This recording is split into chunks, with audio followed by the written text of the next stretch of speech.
kalau kita hari ini mengkritisi apa yang terjadi di Papua, kayak saya contoh nih, ini andai kan ada Budiman Sujatmiko atau Nusron Wahid di sini, siapa yang ngomong? Misalnya mereka kemarin teman-teman di teman-teman UGM dibilang mau nggak ikut ke Papua, gitu kan? Terus teman UGM bilang ngapain gitu kan? Di framing pulang-pulang. Oh gila di Papua aja nggak mau, pengecut. Loh, buat apa sekarang negara pura-pura tidak tahu bahwa di Papua sana terjadi begitu banyak perampasan hak-hak tanah misalnya masyarakat adat dan juga pohon-pohon yang tumbang, padahal itu harus kita nikmati.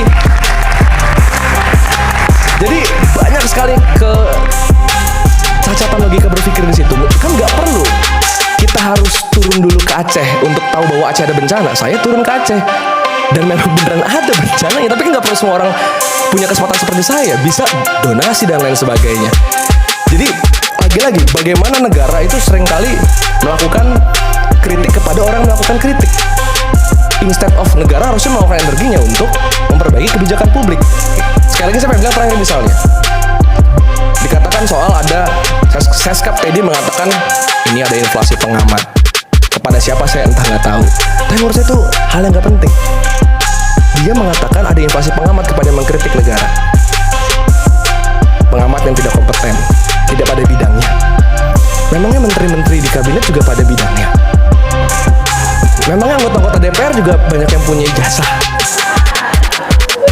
Dikatakan misalnya oleh Idrus Marham, Tio ini kritik, jangan makian.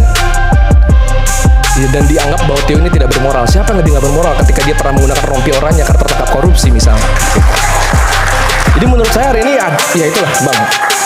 Saya kalau misalnya mau sebagai penutup di sesi kali ini, saya pengen bilang kecintaan kami terhadap Republik jangan selalu disimpulkan bahwa kemarahan-kemarahan kami adalah bentuk pengkhianatan, bentuk dibayar Soros, dibayar koruptor, dibayar siapa. Saya sebenarnya bisa nanya balik misalnya ke orang kayak Bro Alim, sebutin yang mana yang akhirnya dibayar koruptor, siapa orangnya, namanya siapa, lembaganya apa, BEM-nya yang mana, siapa nama orangnya. Saya perlu jawab. Boleh? Saya perlu jawab jawab aja kalau ada jawabannya. Oke. Saya sebut ya. Iya. Oke.